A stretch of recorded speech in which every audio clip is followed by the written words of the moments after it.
Hi and welcome to this episode of the Tech F1 show. Obviously I spoke about this on Twitter a few days ago, in as much as that I was going to do what we were calling a development corner section. Obviously I haven't done one of these shows for quite some time, but being here at the Circuit de Catalunya and there's no Ted Kravitz on site for Sky Sports F1, I thought this might be the ideal opportunity to try and catch you up on some of the developments that the teams have been using at this particular test.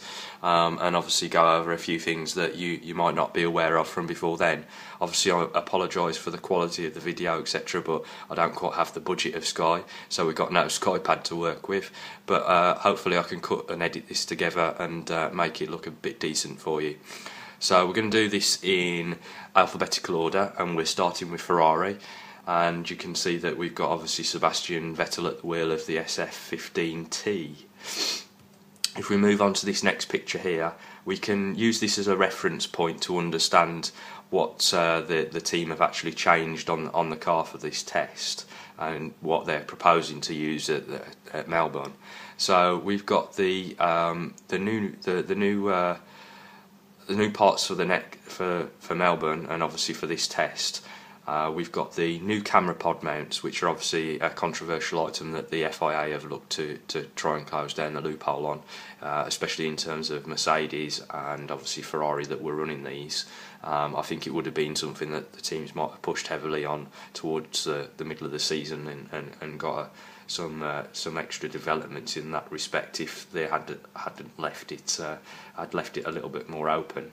So obviously what Ferrari have done here, as we can see in the inset, is that they've just basically made theirs into a Z shape, whereas before there were more of, well, Ferraris were just arched at the top end here, and obviously with the new ruling from the FIA is that they want a minimal stay. And this is the Ferrari interpretation of that new regulation. Moving down to the front wing, we can see that the team have made several changes in that respect. Probably the most obvious aesthetic addition is the new canard on the end plate. I'll show you another picture of that in a moment as we scroll through.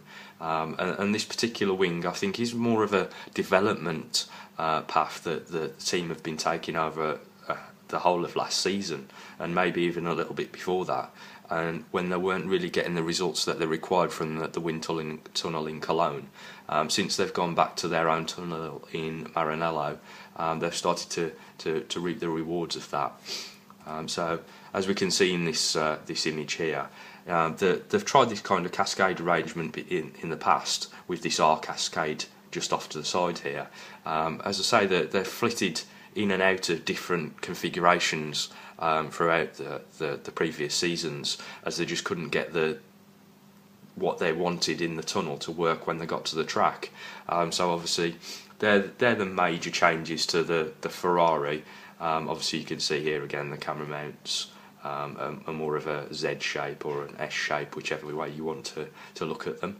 And just quickly going over the front wing again, we've got the end plate canard, which produces a pressure gradient and obviously pulls airflow outwards and around the front wheels. And as we know, Ferrari are using a blown front axle, so that means that airflow that's coming in through the duct here bypasses the brake in effect and goes into a hollow axle and blows out around the side. It's not a massive aerodynamic advantage in terms of that, but you do need to kind of set your car up with that from the beginning. It's something that you would need to design around because of the aero structures that are involved. There's another shot of this front wing, and as you can see, we've got the end plate canard just here. Pressure gradients, obviously you get high pressure building up on this surface here, and it will help to draw airflow around. This particular wing from Ferrari, as we can see, is a 5-element, 5-flap setup with, I believe it's a 7-tier configuration to the outside. For those that are interested, the little black pod that's just here on the side there not only obviously acts as an aerodynamic function, but it also is an infrared camera measuring the tyre temperature, so that the guys at trackside can see what's actually going on out at the circuit. Just another shot there of the new front wing. Right, moving on to Force India. Obviously their car was delayed, and we obviously saw the VGM07 being used at the last test. So they've got some tyre analysis from the previous car that they can then use to try and correlate it with the information that they've gained from this test with the VGM08. Obviously they didn't start the test at the same time as everybody else, but they'll have the same. They have cracked through quite a considerable amount of laps, so they're not shaping up too bad in terms of this test, but they are considerably behind the development curve. But that is the problem with what they've had to do with their switch from their own tunnel in Brackley. They've moved to the wind tunnel in Cologne, and that's something that the regulations require now, that you basically have to stipulate the wind tunnel that you're going to develop in throughout the year. So Force India had to make that change, and obviously it's meant that they've moved from 50% scale modelling up to 60%, which should bear some fruit throughout the season, but we'll have to wait and see. Both Ferrari and McLaren have struggled in the Cologne tunnel over the last few years, so although it's supposedly got the best facilities, it doesn't seem that even some of the better teams can maximise what they're getting from it. Right, just go through a few details on the VGM08, obviously because I've not done a launch piece on it. As you can see, what I've done here in yellow, I've highlighted the lower wishbone, which is in a configuration similar to the Mercedes of last year, Mercedes of this year, and the Ferrari, which it's got a conjoined lower wishbone. So you've got two elements, still the two wishbone elements which are required, and then they've been shrouded with another carbon element which obviously covers the two wishbone elements for an aero advantage. And the aero advantage is because the airflow upwashes off of the front wing, and what you're trying to do with the suspension is you're trying to minimise the upwash affecting the side pod inlets and the top of the side pod, and you're just improving performance basically. Right, another item that is a first for Force India, but we've obviously seen in the past from other teams, and that's the S-duct. In this inset just at the top here, we can see this is the outlet, and what the S-duct is basically it's a way of transmitting airflow from one part of the car to another. So what you do is you take the premium airflow that's coming in underneath the nose and you transport it through an S. It's a duct that sits inside the nose cone, and basically then that will flow out of the top of the duct just here across the top of the chassis. Now the reason you would do that is because the steep angle at which the nose is running at, basically what you get is flow, or you can get flow detachment, because the airflow wants to continue to rise. Obviously airflow tends to follow the surface, but the longer the surface is, the worse the boundary layer becomes, and as the boundary layer becomes thicker, it then starts to separate and detach. So obviously what you do is what Force India have done, and obviously Red Bull, they run the S-duct as well, is the S-duct will feed airflow into that pathway, and it will basically draw the airflow back down to the chassis, improving performance over the nose basically. And there's just a rearward shot of the S-duct so that we can see how the airflow would exit outwards. Right, now at the rear of the VGM08, obviously the team have had time to look at what they did with the previous car. They've made some alterations. It's quite a nice undercut underneath the rear of the side pod here. So obviously you've got the cooling from what's rejecting the heat from the power unit, and the intercoolers and radiators comes out of the back of the side pod just here. But what we've got is an undercut that basically allows the airflow to flow back in underneath the Coke bottle. So you've got two flows crossing one another basically, and that's quite a neat solution. It's quite a step away. Obviously all the teams have got similar solutions. This is the Force India variant. Also what Force India have done here is with the rear wing support mount, or support pylon depending on who's saying what, The pylon here is what we would call a swan neck, so basically it doesn't touch the underside of the main plane, it attaches to the DRS actuator pod. And the reason that you do that is because you want to get clean airflow to the underside of the main plane, especially in yaw, because obviously you want the flow to stay attached for as long as possible.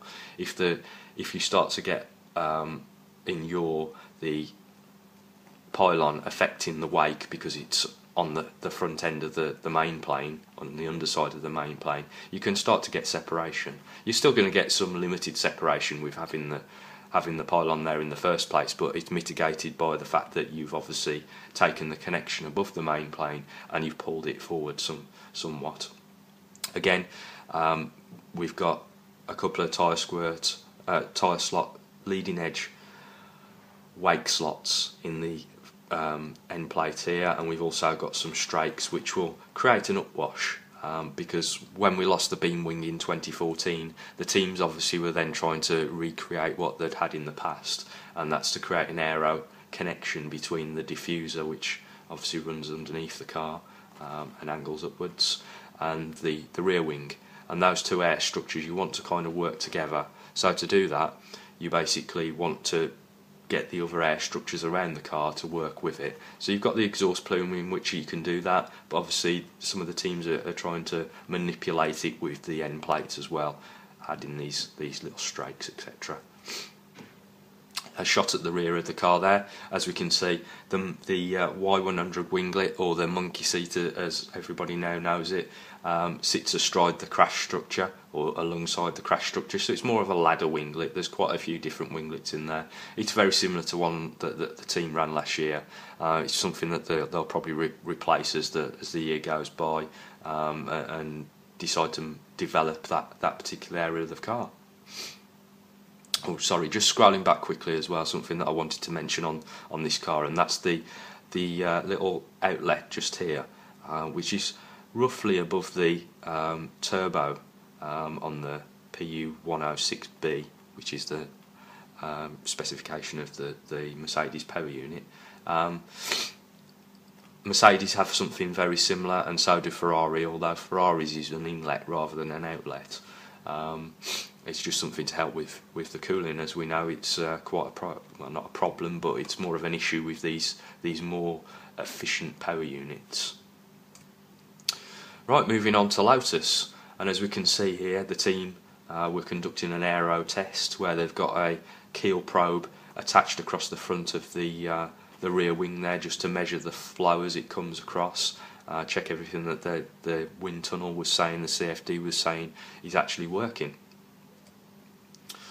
At the rear of the car, we can actually see for this particular test the team have taken great lengths at reducing the actual cooling outlet around the exhaust. So there's virtually no cooling outlet around the exhaust, which over previous seasons, as we know, some of the teams have used what we call cooling cannons because they're actually that large. So it's a very small outlet now around there. It does taper upwards towards the rear wing pylon, which on the Lotus is actually quite a laid back design, and then obviously the rest of the cooling is taking place down much lower in the car, to try and help around the Coke bottle area. Lotus also added a new Y100 winglet or monkey seat on the second day of testing in Barcelona. You can just see it protruding over the back there. It's very similar to the seat that the team used back in 2013. Obviously it's a little wider because the regulations permit that. We used to have Y75 winglets, which is basically 150mm, and now because the exhaust's in that centre line, we get a 200mm one, or a Y100 winglet. A very basic kind of car, the Lotus, but it ticks all the right boxes. You know, it's got all the right design elements. It really is an evolution of the last car, and probably just sorting out many of the issues that the team had throughout last season by some of the design constraints that they put themselves under, especially with the asymmetry that they tried out last year.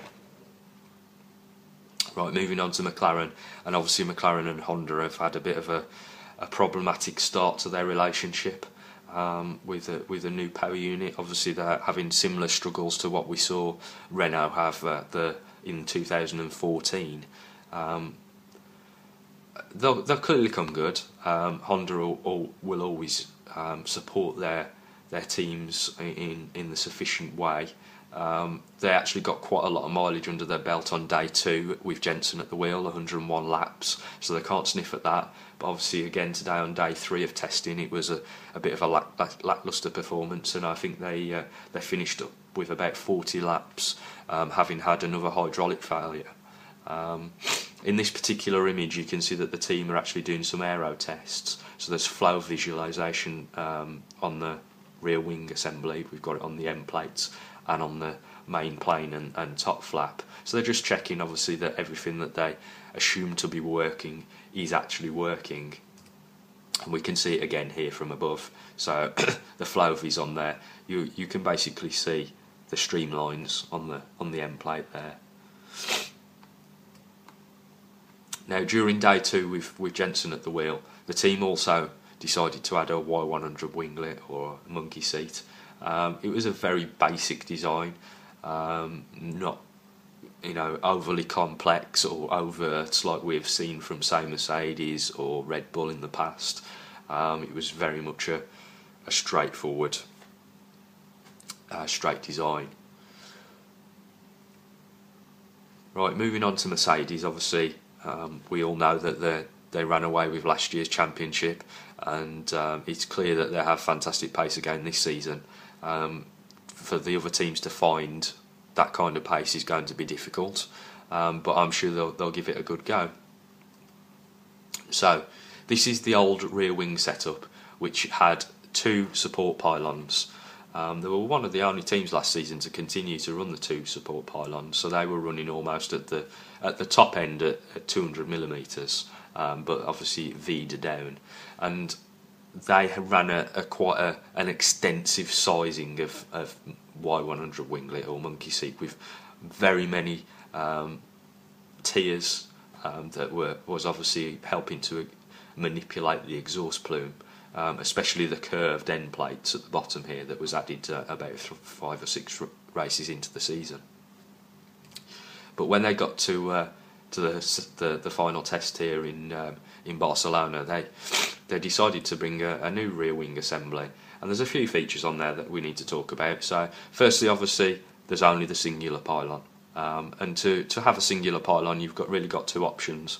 You either mount it to the engine cover in a similar way to what Red Bull did throughout last season when they started to do that, or you can use what we call an inverted Y-lon, and the reason it's a Y-lon is because basically it looks like a Y upside down, and that mounts to the crash structure. As you can see just here, the 2 suspension elements, and the crash structure sits underneath there. Obviously there's flow vis on that rear wing there, so the team are trying to assess what's going on with the rear wing and make sure it's doing the job that it's supposed to be doing. They also made some changes to the rear wing end plates, but we'll cover those in a moment with a more updated picture. As you can see as well, we've also got a different Y100 winglet or monkey seat. Again, this is all about making the exhaust plume help and interact between the diffuser, the floor and the rear wing. It's about connecting the airflow and basically increasing downforce for less drag. Another little feature that the team added on the second day of the test were these little crash structure winglets, something that we've seen Force India use last season. They're quite a novelty, I suppose. They sit behind. Well, basically you've got some winglets in here, just around the Y100 section, and these winglets actually fit to the side of the crash structure.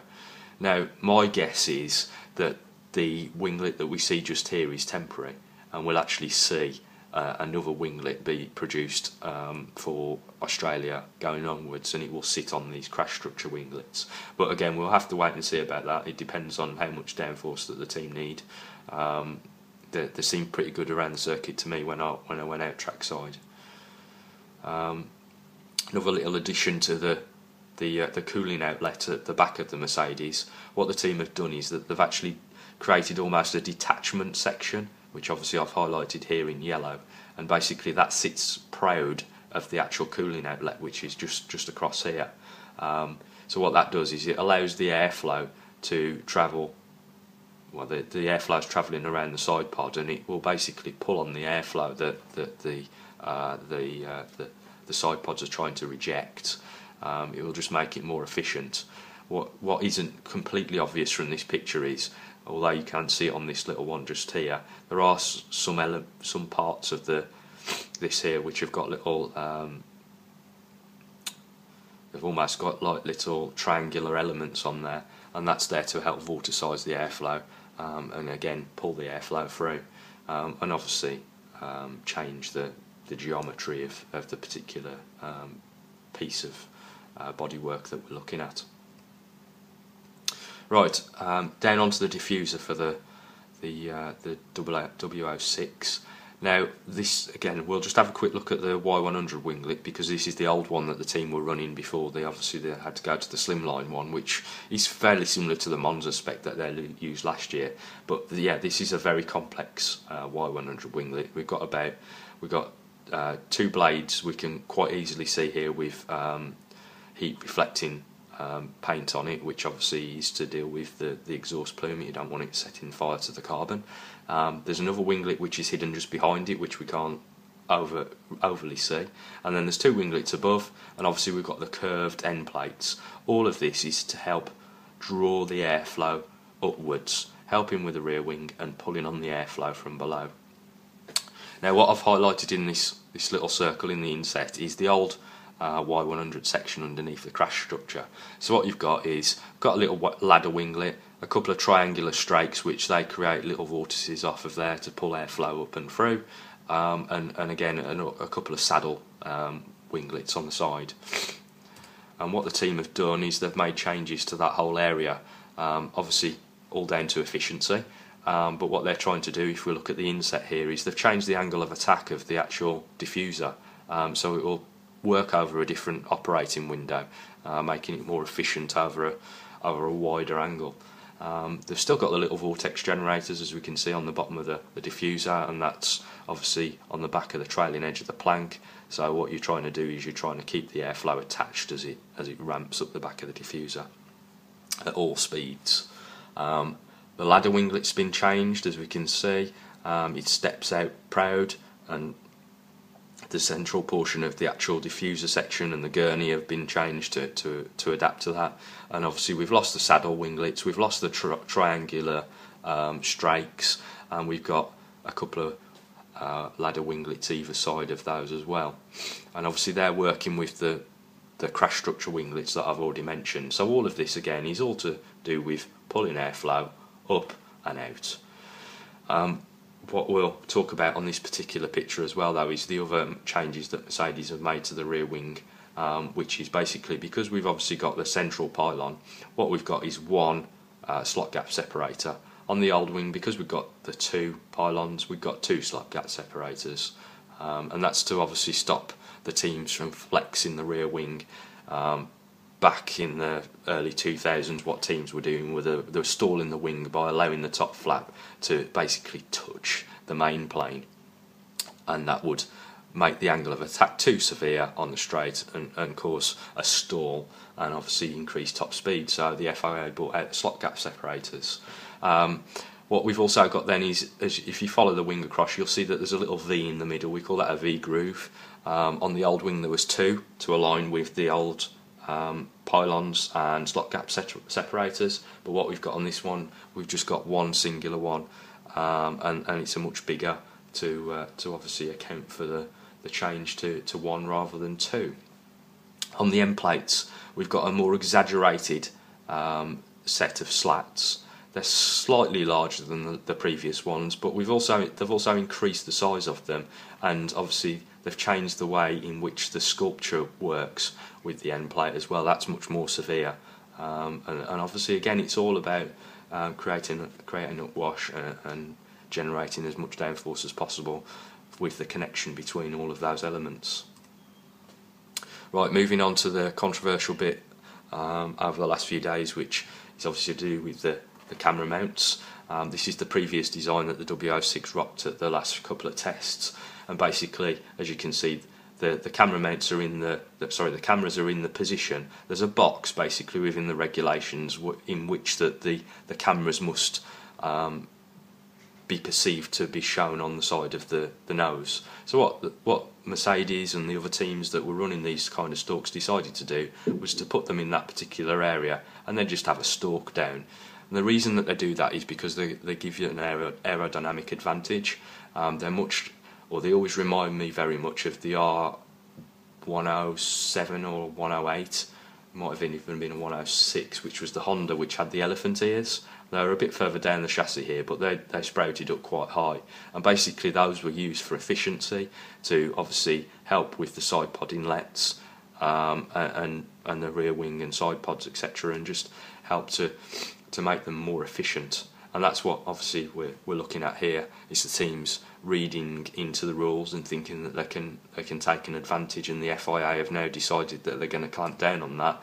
And obviously Mercedes have said, well, we're going to come up with something different, and we're still going to do it, really. So what the FIA came out and said was that there must be a minimal stay. Now, minimal in F1 terms can mean anything, as we know. The teams will push their luck. So what these particular stalks are well, they're virtually S-shaped. This is the mount basically on the side of the nose, and that's the minimal stay, as Mercedes are calling it. And obviously on top of that we've got the FOM cameras. They actually appear to be a little bit higher with this particular version as well, so the FIA have probably even helped out Mercedes by changing the regulations. That's just another shot of the mirrors from the front on angle. Right, I just wanted to show you this because it was something of note with the new pylon, obviously being a centre mount. What Mercedes haven't done, like a lot of the teams with having a centre mounted pylon, is they haven't gone for the swan neck design. They've decided that they are going to continue with having the pylon mounted underneath the main plane, and that's just a design consideration that, you know, Mercedes have decided that works better for them in the construct of their whole package. So there's obviously multiple things at play, and that's why they've decided to do that. What I wanted to mention though is that, as you can see, the shark fin is no longer a shark fin because it doesn't come to a point, and that's because it comes to the juncture with the pylon. But it's a much bigger shark fin now, or Mohican as I like to call these particular covers. As we'll note, as you've just seen on the Force India, there is that little outlet at the bottom there as well, which is a bit lower on the Mercedes, and that's to do with their oil cooler.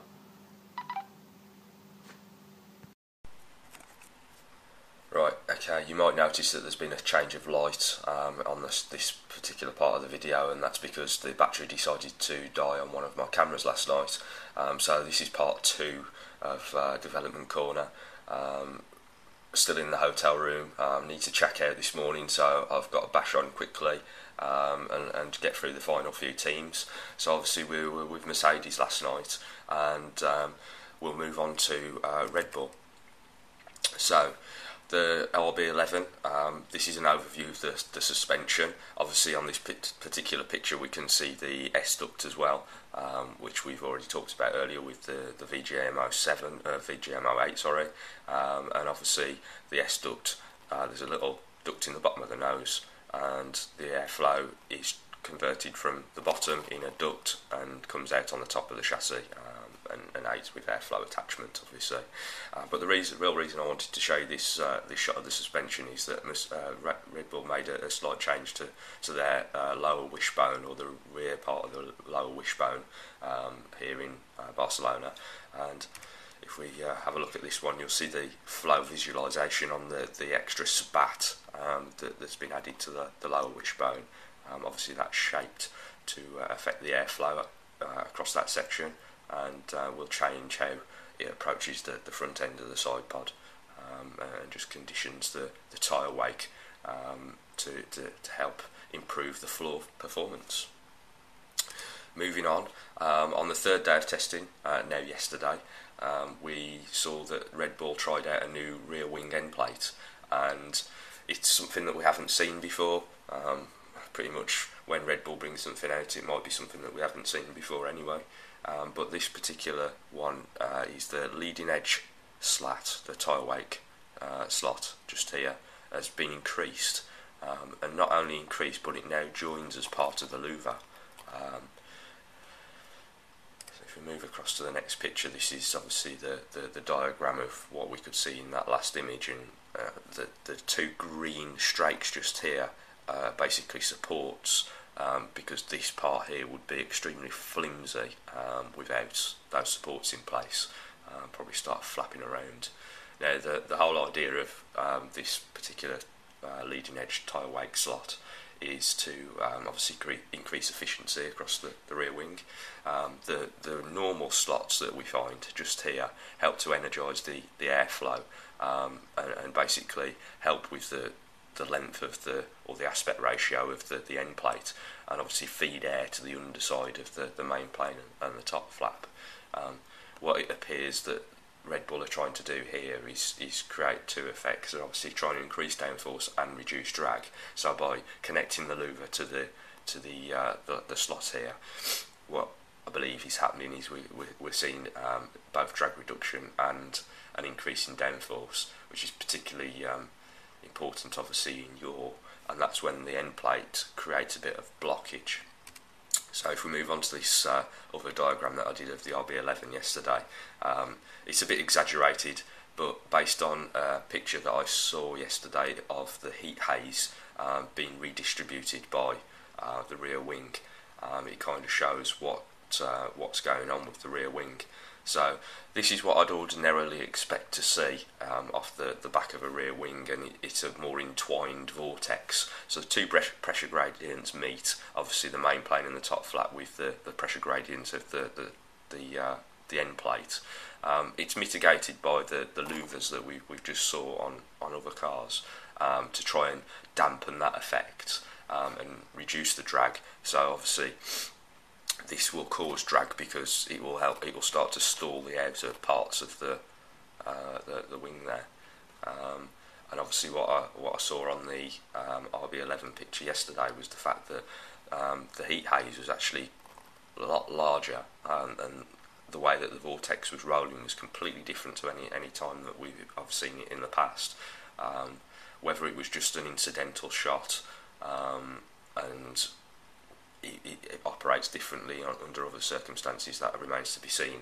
But based on what I saw yesterday and how I understand what that slot or that enlarged slot does, it would appear that it's looking to reduce drag by stalling a larger portion of the wing, pretty much in the way that we saw with the F duct. If you understood how that worked, that was intending to stall sections of the rear wing to reduce drag, and as we know, that was a big increase in terms of drag reduction and increase in the top speed. Right, so moving on to Toro Rosso, and in this first image here we see what the team were running yesterday on their new nose, and that was some cameras, some sensors mounted on top of the pylons, and that was measuring front wing flex. They weren't on the car for long, it was just the team trying to measure and understand what was going on. Right, so this is the STR10 in its updated form for Barcelona, and I would say it's basically a b-spec. Nearly every component on the car is different to the one that the team ran at Jerez and the first Barcelona test. So if we start with the nose, obviously the team had the elongated nose in the past. They've obviously got this one through the crash test. They did the last one as a banker because they didn't know whether they'd be able to get this one through quite so quickly. But this is the thumb style extension. So you've got Red Bull and Williams already running that style, and what you get is additional airflow either side of the thumb, and obviously the nose is actually set back a little bit, so you can kind of generate some more downforce from the neutral front wing element just across the front there. Right, okay, so we're moving on to the chassis, upper chassis, and the changes that the team made around that area. So we've got these pectoral fins that were added, obviously to mitigate the changes that's gone on down at the front of the car, down at the nose, and these pectoral fins just help to vorticize the airflow across the side pod, much in the same way as you usually find with the mirror ones that are a little bit further back than that. Obviously these are much larger and are just there to mask the changes that have happened further up the car. Right, front wing. So this is the old one on the left and the new one on the right. As you can see, the new one is a much more Red Bull-esque type of wing. It's a 5-flap, 6-tier wing with new cascade, shorter main cascade, a couple of smaller cascades on the side, and obviously this little cylindrical element here is the IR camera. Tyre deck, they've made a change here in terms of adding an additional vertical strake, the triangular section just here, and what that does on all the cars is to mitigate the losses that you get with tyre squirt. That's the compression of the tyre under load, and it basically squirts airflow towards the diffuser laterally, and obviously that hurts the diffuser performance. So these little strakes and the slots help to change the way the airflow moves around into that region. On the car here we can see that the DRS actuator pod and swan neck pylon now, rather than the old style one which has a pylon which met with the main plane. Just another change in a similar vein to many of the other teams. Rear wing end plates, obviously we've got, this is the old one on the left and the new one on the right. Complete change of philosophy here. We've got two of the leading edge slots, lots of vertical, not vertical, but they're basically upwash strakes, so they're helping to flow the airflow upwards. And obviously we've got the end plate louvers which have changed as well because of the changes that were made to the main plane and the pylon, etc. At the rear of the car, this is the old STR10, the A-spec. You'll note that the cooling on this one and the monkey seat, or the Y100 winglet, or the leaf one as I like to call it. If we scroll across to the new Y100 winglet, it's a much more complex element. I actually prefer the old one, but because it just looked nice. But this one has 3 elements to it, and obviously the curved end plates that we saw on the Mercedes earlier on. Again, we'll go back to the first picture just to show the cooling as a reference point to this next picture. So as we can see, the cooling ducts have been changed, which has obviously changed the layout of the side pod slightly as well. So as I mentioned earlier, this is pretty much a B-spec car. All the components changed. Team have obviously got Flavies on the car here, just making sure that everything that they've made changes to on the car are actually working. Right, moving on to the last team, Williams. Obviously the chasing team as such in terms of getting hold of Mercedes. I still think they're perhaps the closest to Mercedes in terms of performance. Whether they'll be able to sustain that, because Ferrari have made quite a large leap, remains to be seen.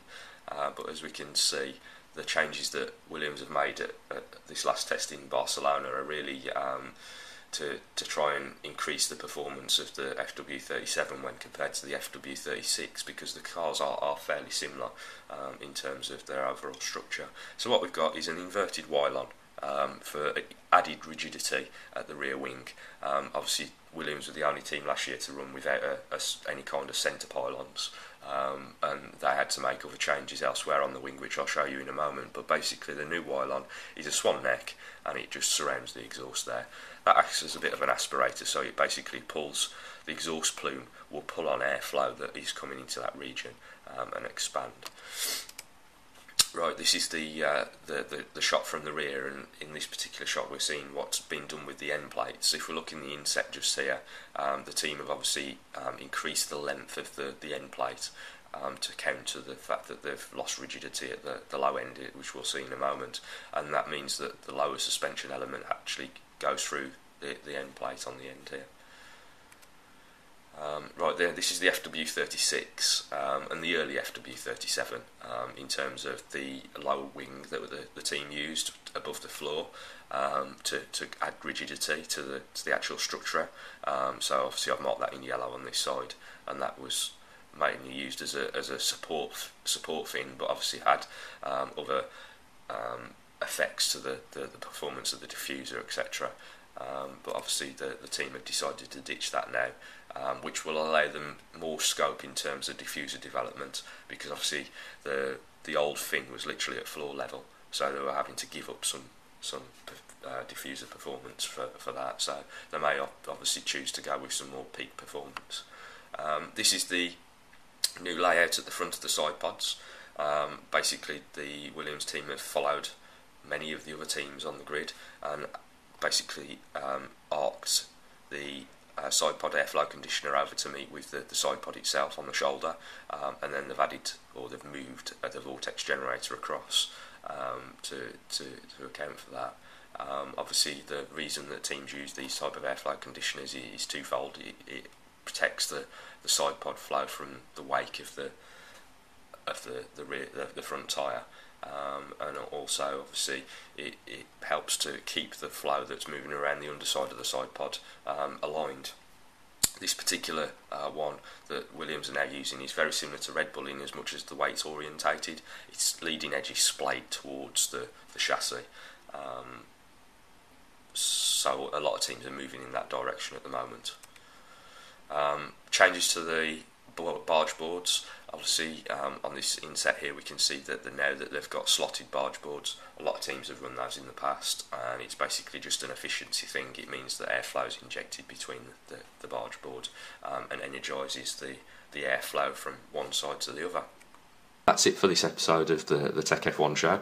I hope you enjoyed it. Obviously, with no Ted here, I decided to do this on the third day and the last day in my hotel room here, because I have no clue what I'm going to for my next hotel and whether it would be available to obviously carry on. And if there's lots of upgrades on day 4, I may do an additional video just to catch up on those bits as well. But this is the bulk of obviously what we've seen so far towards the end of this season and in this last Barcelona test.